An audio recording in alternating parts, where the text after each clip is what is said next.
목자들은 그날도 베들레헴 변두리 어느 한적한 들판에서 양떼를 지키고 있었습니다. 언제나 그렇듯이 밤은 춥고 깁니다. 목자들은 캄캄한 밤하늘을 바라보며 자기들 속에 깃든 어둠을 응시합니다. 날로 각박해지는 살림살이 걱정에 먼 별빛만 멍하니 바라봅니다. 별빛은 영롱한데 삶이 나아지리라는 희망은 가물가물 쓰러지고 있습니다. 그들은 새벽이 밝아오기를 기다리고 있었습니다. 그러던 어느 순간 목자들은 이전에 한 번도 본 적이 없는 신비한 빛이 자기들을 감싸고 있음을 느꼈습니다. 분명 꿈은 아니었습니다. 그들은 즉시 그것이 하나님의 영광의 빛임을 알아차렸습니다. 그들은 신적인 두려움에 사로잡혀 들판에 엎드렸습니다. 그 다음 순간 목자들은 아주 낯선 기척에 놀라게 됩니다. 돌연 한 천사가 나타나고 주님의 영광이 그들을 두루 비추었습니다. 초현실적인 광경 앞에서 그들은 몹시 두려워했습니다. 목자들은 겁시나 몸을 떨었습니다. 그런데 마치 그들의 두려운 마음을 어루만져 주기나 하듯이 나직하지만 명료한 소리가 들려왔습니다. 따뜻하고 부드러운 음성이었습니다. 무서워하지 말라. 보라, 내가 온 백성에게 미칠 큰 기쁨에 좋은 소식을 너희에게 전하노라. 오늘 다윗의 동네에 너희를 위하여 구주가 나셨으니 곧 그리스도 주시니라. 하나님의 사자가 온 것이었습니다. 그가 온 것은 절망의 땅에 살고 있는 모든 이들에게 미칠 큰 기쁨의 좋은 소식을 전하기 위해서였습니다. 사람들이 그토록 기다리던 메시아가 마침내 오셨다고 합니다. 구주가 나셨다는 것입니다. 그 소식은 헤롯의 앞자리에서 숨 죽이고 살던 모든 백성들에게 큰 기쁨의 좋은 소식이었습니다. 정말 놀라운 소식입니다. 하지만 좀 이상합니다. 메시아는 불의 역사를 바로잡을 권세와 능력을 가지신 분의 모습으로 오셔야 합니다. 그런데 천사가 말합니다. 너희가 가서 포대기에 싸여 구유에 누워있는 아기를 보리니 이것이 너희에게 표적이니라. 태어난 메시아를 알아볼 수 있는 표적이 두 가지라고 합니다. 포대기와 구유입니다. 오시는 메시아의 모습이 너무도 초라합니다. 포대기에 쌓인 갓난아기, 그것도 구유에 누워있는 아기입니다. 온 백성에게 평화와 구원을 가져오실 메시아가 포대기에 쌓여 있습니다. 구세주로 오시는 예수님은 연약하기 이를 데가 없습니다. 누군가의 보살핌을 받지 않고서는 살아갈 수 없는 발가벗은 어린 아이입니다. 온 세상의 구원자가 누군가의 손길을 필요로 하다니 놀라운 역설입니다.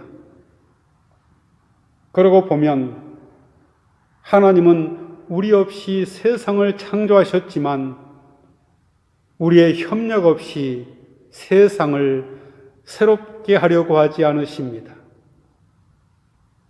누군가가 그 악의 품이 되어주지 않는 한, 누군가가 그 아기를 돌보아 주지 않는 한 새로운 세상은 열리지 않을 것입니다. 주님은 지금 당신의 꿈을 자신의 꿈으로 삼고 산고를 겪어낼 사람을 필요로 하십니다. 그동안 우리는 주님이 우리의 문제를 들어주시고 해결해 주셔야 한다고 생각해 왔습니다. 그런데 포대기에 쌓인 주님은 우리에게 나는 너의 도움이 필요하다고 말씀하십니다. 연약한 것들은 우리가 잃어버리고 살던 인간됨을 소환하는 전령입니다. 작고 연약한 것 앞에 자꾸 다가갈 때 우리의 영혼은 맑아집니다. 욕망의 중독에서 벗어날 수 있습니다. 세상의 구원자가 가장 연약한 자의 모습으로 오신다는 사실은 시사하는 바가 큽니다. 예수님은 결코 강함으로 남을 압도하지 않으셨습니다. 마치 물처럼 만나는 모든 이들에게 생명의 기운을 불어넣어 주셨습니다. 사실 자아가 강한 사람은 누군가에게 상처를 주기에 마련입니다. 자아를 여인 사람이라야 평화를 가져올 수 있습니다.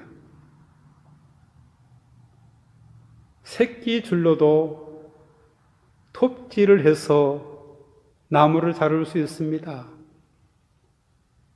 물방울이 떨어져서 돌을 뚫을 수도 있습니다. 딱딱하고 강한 것이 무르고 약한 것을 이기는 것처럼 보이지만 사실 영원한 것은 생명뿐입니다. 그리고 생명에 가까운 것일수록 부드럽습니다. 생명은 부드럽지만 결코 무력하지는 않습니다. 뜻밖의 시간에 예루살렘 성전이 아닌 뜻밖의 장소에서 유대 종교 지도자들이 아닌 뜻밖의 사람들에게 들려온 하늘의 메시지에 놀라 목자들이 말을 잇고 있는 사이에 호련히 수많은 천군 천사가 나타나 함께 하나님을 찬양합니다. 지극히 높은 곳에서는 하나님께 영광이요, 땅에서는 하나님이 기뻐하시는 사람들 중에 평화로다. 천사들의 노래는 목자들에게 이 세상이 하나님의 통치 아래 있다는 사실을 상기시켜 주었습니다. 당장은 힘 있는 자들이 세상을 좌지우지하는 것처럼 보이지만 실상은 그렇지 않습니다. 거대한 빙하가 바람을 거슬러 흘러가는 까닭은 바다 밑바닥의 흐름 때문인 것처럼 세상은 하나님의 뜻을 거스를 수 없습니다.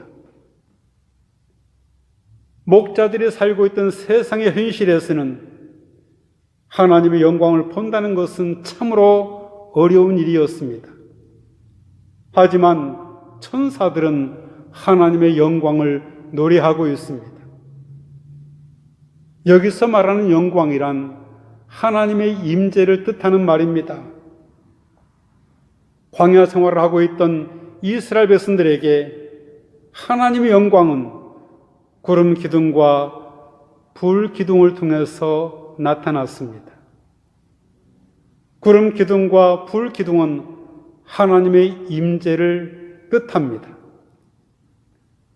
하지만 인간의 죄가 깊어지면 하나님의 영광이 우리 앞에서 사라지기도 합니다. 에스겔서 10장 18절에 에스겔은 하나님의 영광이 성전 문지방을 떠나는 광경을 보았습니다. 하나님의 영광이 떠난 것 같아 모두가 희망의 노래를 부르지 못할 때 목자들은 천군 천사가 부르는 영광송을 들었습니다. 그 노래는 희망은 하나님께로부터 오는 것이지 우리 인간에게 있지 않다는 것과 하나님의 영광이 나타날 때 땅에는 평화가 다시 찾아오리라는 것을 가르치고 있습니다. 그러면 참된 평화는 어디에서 비롯된 것일까요? 우리는 천사들의 노랫소리에서 그 실마리를 찾습니다. 14절입니다. 땅에서는 하나님이 기뻐하시는 사람들 중에 평화로다. 그렇습니다. 평화는 하나님이 기뻐하는 사람들, 주님께서 좋아하시는 사람이 되는 데서부터 시작이 됩니다. 하나님이 좋아하는 사람, 어떤 사람일까요? 하나님이 베푸시는 호의를 누릴 줄 아는 사람입니다.